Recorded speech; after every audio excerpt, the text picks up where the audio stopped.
Well, welcome to CCV. We're so glad you're here. We would like to welcome those of you who are joining us online. It seems odd, but 30 people from 33 different countries join us for our services. So welcome, and I'd like to speak all of your languages, but I just don't want to show off. You know what I'm saying? So we want to welcome those of you who are brand new here. We want to welcome kids. You're in our service. This is a family service. And so kids, I need a favor.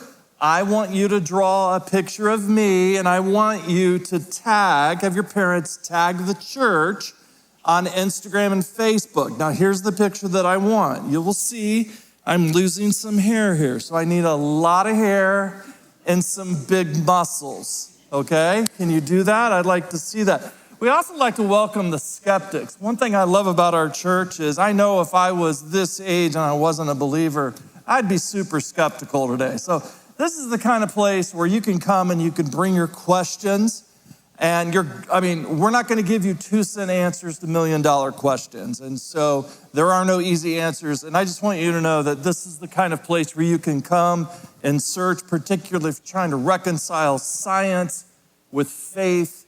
And we just invite you to come and do that. You know, it's kind of weird that it's become awkward today in our culture to even say Merry Christmas without getting a little bit of backlash. In fact, I was listening to a comedian recently that was talking about this very thing. Take a look. Happy New Year. I know what month it is. I know that's a confusing thing to hear outside of January, but I love saying Happy New Year. I go year round. I bring my Happy New Year's year round because everybody loves it. Happy New Year. Just feels good to say. Doesn't matter where you're from, your religion, your country, everybody celebrates it. It's not like Merry Christmas. Merry Christmas can go either way, and I hate to offend people. So this whole last holiday season, I didn't let out one Merry Christmas. That's true. Instead, I said, may the birth of the one and only true God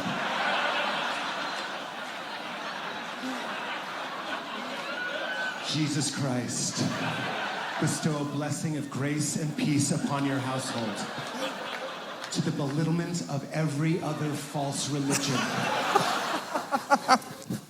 So we're glad you're here. If you've been with us for a while during the month of December, we've been talking about a concept that we've been calling simple Christmas, that it's so easy in our culture to constantly be pushing for more, that we've been talking about these concepts of less stress, more presence, less chaos, more calm, less spending, more meaning, less noise, more peace, less busyness, more connection, less obligation, more joy.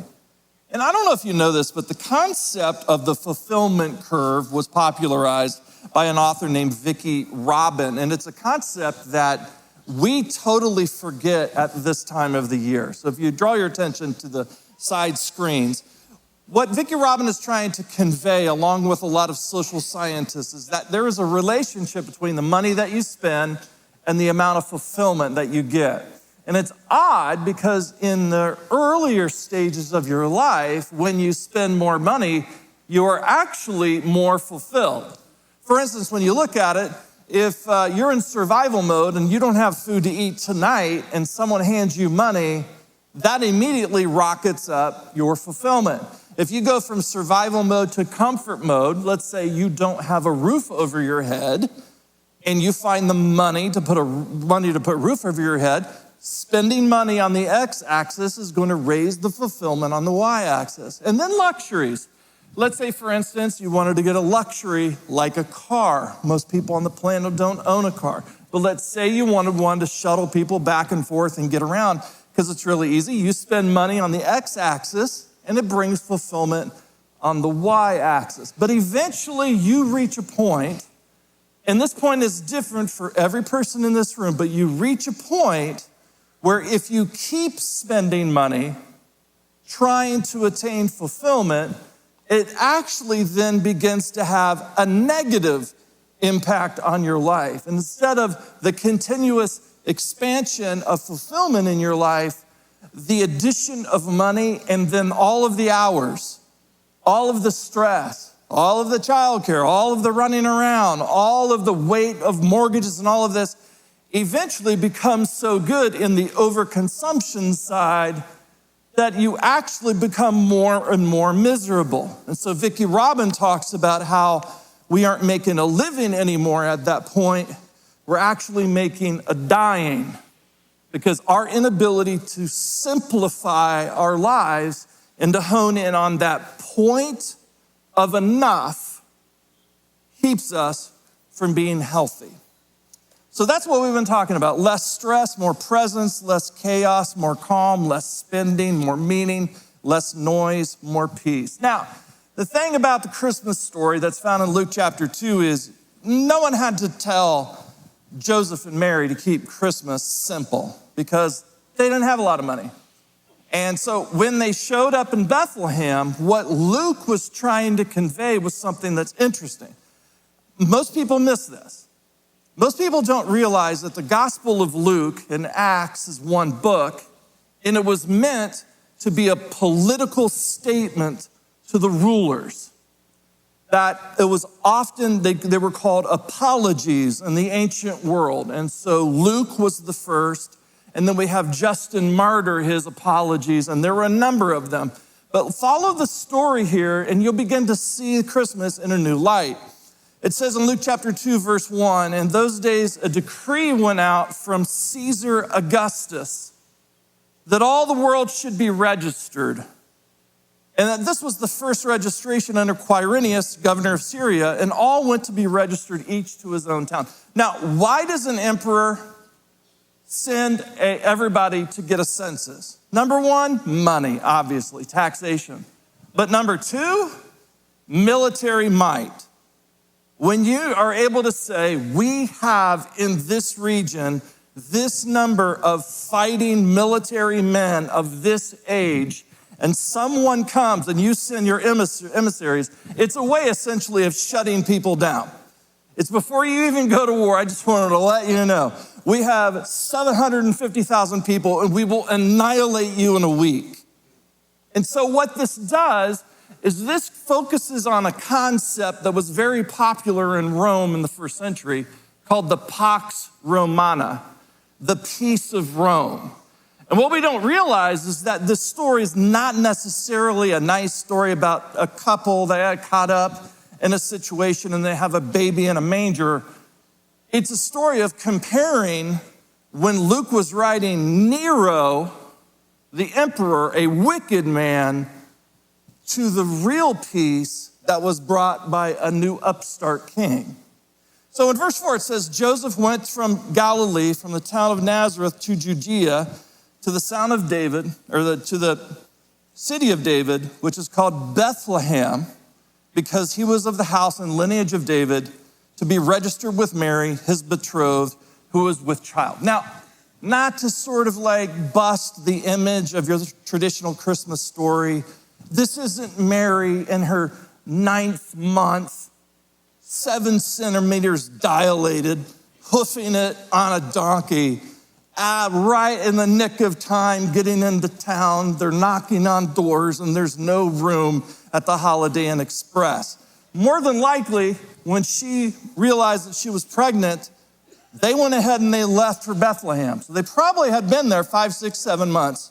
Anyway, they were staying when they say there's no room in the inn. The word that's being described is there's always a side room that everybody has a house that they built and the house is free because the materials are free. You build this house and then there's this little side room. Now, if there's a census and you're the last one with all of the cousins coming to town, you know you don't get to stay in the guest room. You have to stay underneath the house in the cave where Walter and the goats and everybody else, like we have out here in the nativity, that's where they're going to be. So it is true. It's like there's like an animal nativity there. But it wasn't because all of these hotels were closed. It was just they were staying with family, and that's the room that they got. Now, we've seen this in movies a million times, right? We've seen plays about this, but there's one play that I wish I could see, and hopefully someone can find this play for us. It was a Christmas play about the nativity, and one of the stars of it is a little boy named Milo. Take a look. Go on.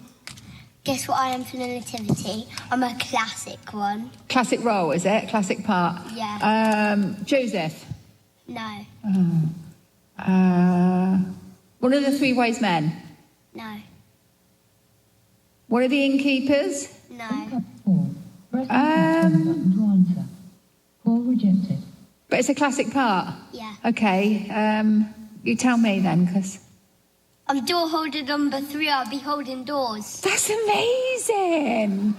Holding doors for who? Probably Joseph and Mary. Oh my gosh, were you pleased when they said that? Yeah. What did you do? And I was like, I'm a door holder. Get in there. Let's go. Yes. Whoa. And maybe because there's no room, I'll probably be just coming in, and then I'll just slam the door in their face. Is that your star role? I'll probably be dressed up as a door.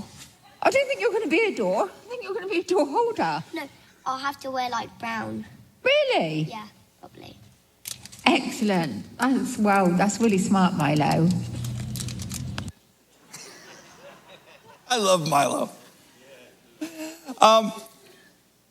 When I think of the story of Jesus, the culmination of it in Luke 2 is when the angels announce the birth of Jesus and they're singing.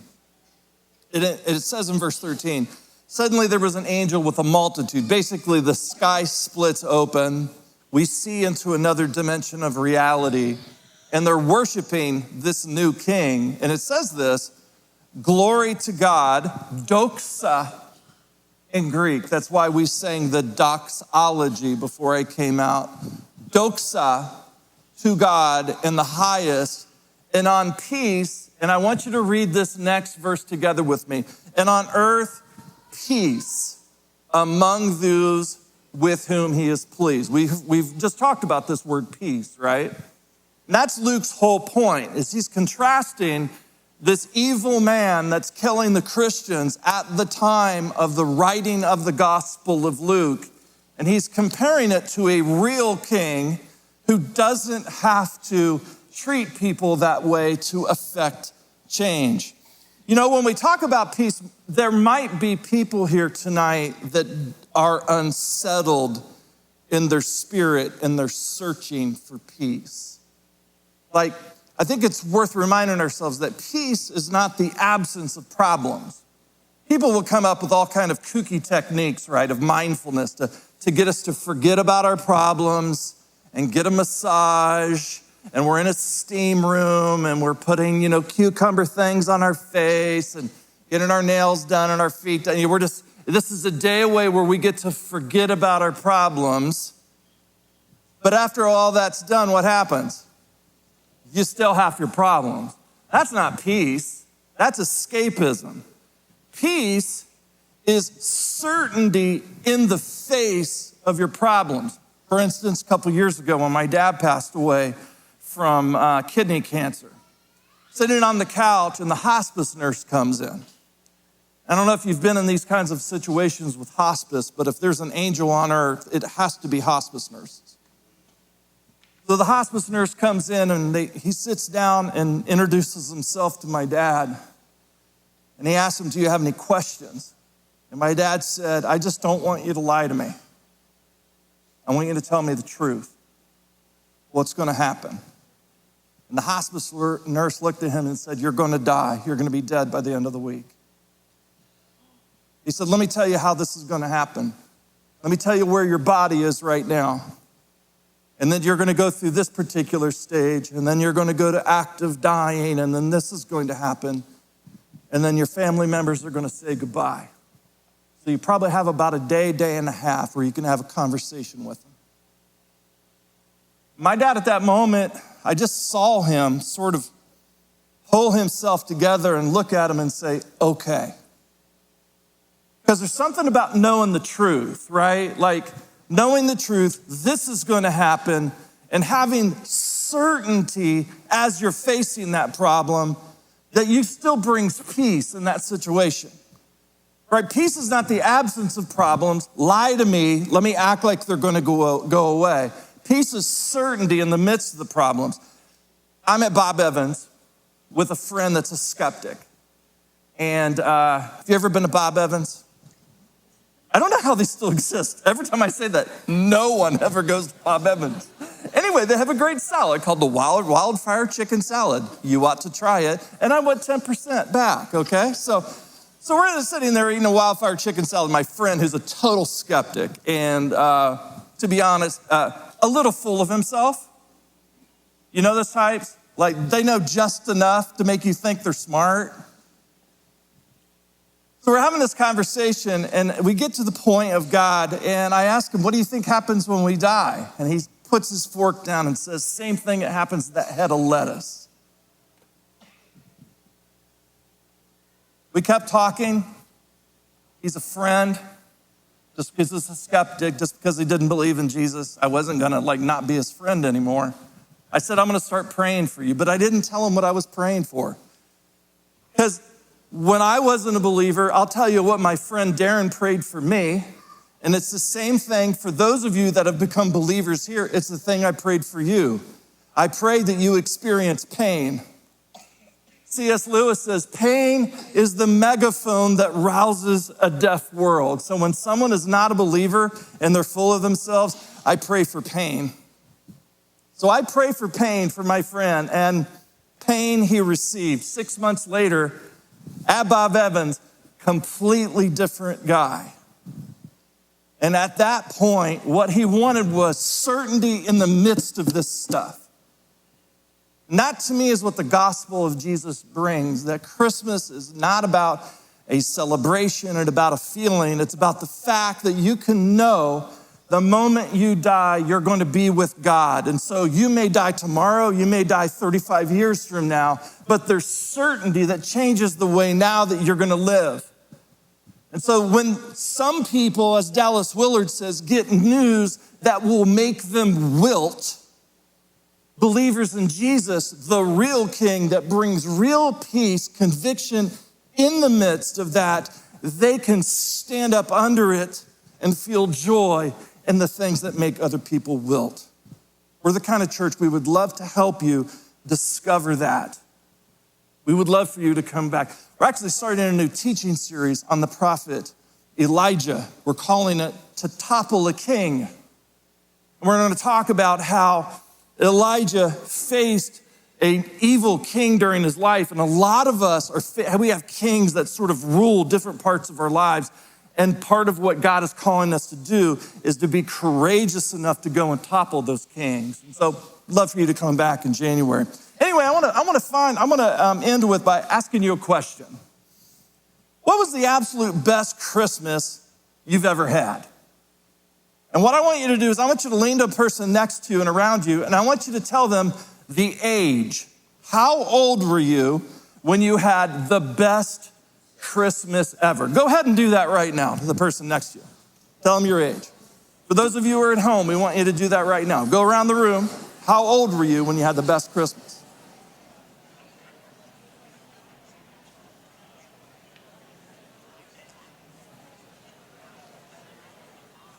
How old were you? 10?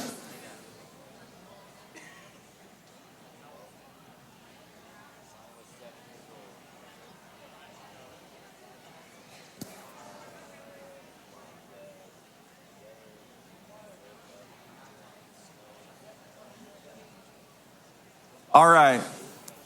I'd love to hear these stories. I love hearing Christmas stories.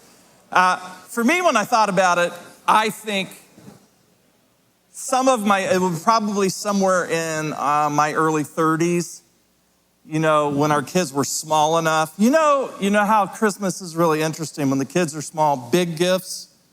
The gifts are big, but the price tag is small. And then they get older, and the gifts are small, and then the price tag gets big, right? So when the gifts are big and the price tag's small, and they'll play in the boxes and have fun, it takes forever to open them. Those are probably my favorite ones. And when I was a kid, maybe when I was 12, I got a gift that I loved. But it would probably be that. Probably be in my early 30s, mid 30s, some of my favorite ones. I had a really good Christmas moment just yesterday. Hold the picture here. I had an opportunity to visit a CCVer that is awaiting hip surgery. And some of you know John. John is a person in our church who's gone through some difficulty, and people in our church have gone around him. And Lisa visited him a couple weeks ago, and then I went and I took gifts to go see John. And I'm like, you know what? I'm taking Meadow because she is a certified emotional support animal from supportpets.com on the internet. So we walked into this rehabilitation center, and she asked, does she have paperwork? And I said, yeah, I just don't have it on me. And, but I had, I got her a little vest, and then we went in to see John. And fortunately, John had just got done eating, so he had some food still left on his face. So she just licked his face. So here's a picture of, here we are with Meadow and John, and just loved being with John. Just absolutely loved being with John. You want to know what he told me to tell you? Is that he just loves you and misses you.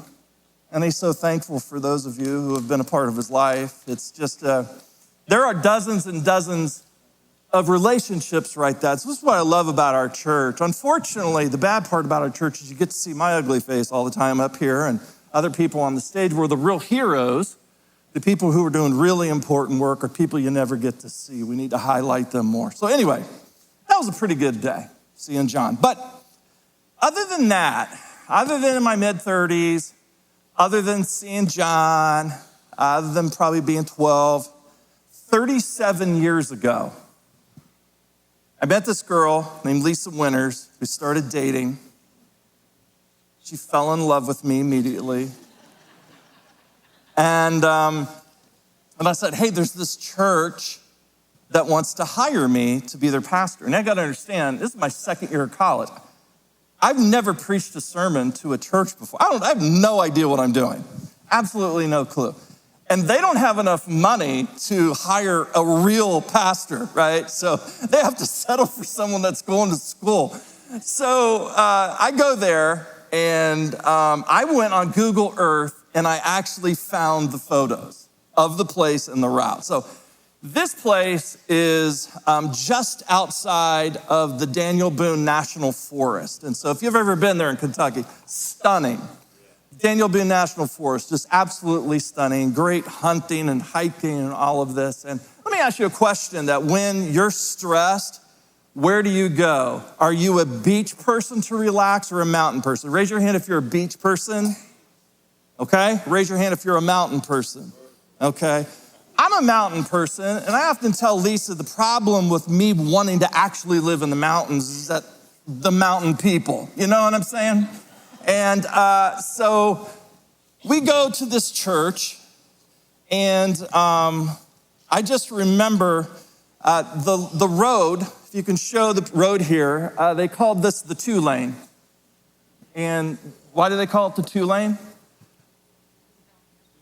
Because it has 2 lanes. There you go. So, and it was the new 2-lane. So this is the 2-lane. So we're going down the 2-lane, and then we cross this bridge over the Licking River. And I always wanted to go fishing there. So the Licking River, and then we go down into the holler, and we started seeing their homes. So this is the actual route. I followed it on Google Maps so you'd see it. So these were their homes, and these were people that had next to no money. And I'll tell you right now, these DirecTV antennas were not here 37 years ago. And then we just felt this weight of discouragement as we were driving around this little holler. And you gotta remember, there's no GPS, so we're looking for the church. And then I turned this corner to the right, and I'm like, I think that's it. And as we get closer, we see it, and like, yeah, this is it, just this little thing. It's a 1-room house. And that was it. So we drove up, and people were smoking on the porch. And we park into this grass area. And I lean over to Lisa, and I make some joke about the movie Deliverance. You know, ba-da-ding, ding, ding, ding, ding, ding, ding. You know, so anyway, so I make this joke, and I immediately regret it when we get into this building because these people were so loving. So loving. And they just loved Lisa. And, you're going to find this hard to believe, but 37 years ago, I wasn't, the winsome, extroverted person that I am today. That's a joke for those of you who know me. And so they just fell in love with her, and we fell in love with them. Now, I got to be honest, the piano was out of tune. The dear elderly lady playing it was in her mid-80s. And when she started hitting the keys at the bottom, whatever these keys are called, her stockings would go down around her ankles. And she was just terrible. When your kids, if they play band or have an instrument or something like that, and you have to go, and you go to this thing, they're in 4th, 5th grade, and they're playing, and you're like, where? Are they handing out earplugs? Like, this is terrible, right? This is what this worship service was like. But we love these people. They only had enough money to bring us there every other Sunday. They gave us $60. Enough for gas, enough for lunch, enough for dinner, and then we would have $20 left over for the week. Time came around, and it was around Christmas time, and it was an off week, and we were going to go home the next week. And we were like, we just cannot not have church for Christmas. And so we just went over on our own expense to go and have Christmas with these people. And that's service. Amidst these people that we had grown to love, many of whom had never graduated high school, many of whom were completely illiterate, they were hardworking, good people. In this cold, crickety, one-room house, someone would have to get there early and fire up the wood-burning stove to warm the church. Had squeaky pews whenever you moved, and there were mouse traps in every corner. Helen missing the notes, like the wood fire popping in the background. And I'll never forget the coins hitting the, how in traditional churches, they'll have these silver platters for the offering, right? And you hear these coins hitting the bottom of it. And they're coins rather than the soft landing of dollar bills because the harvest just wasn't very good that year because of the drought. And it was in the midst of that as they're singing to this piano in this room, and they're holding hands and they're smiling. And it was just right there in that moment, I felt God. You didn't need any of that stuff. Didn't need anything beyond that. Just in this very simple moment, I felt God in that room. And I just, 2,000 years ago on that starry night in a cave with a baby wrapped, put it in a pig trough. It was just a perfect, simple Christmas. And that's what we're praying you have today. Heavenly Father, thank you so much for our friends here. We thank you for people that are new. No doubt we're coming here from a lot of different angles. Some, this is a tough time. For some, there's a lot of excitement. And for some, they're just searching. Thank you, God, for this community and the people here, that this is the kind of place where there's peace, because there's conviction in the midst of problems. We thank you for what you're doing, and we thank you for Jesus and the gift of his son. In Jesus' name, amen. Thanks for watching today's message. Make sure to check out Brian's new book, Finding Favor, God's Blessings Beyond Health, Wealth, and Happiness. To sign up for Brian's newsletter, please go to Brian's website at brianjones.com.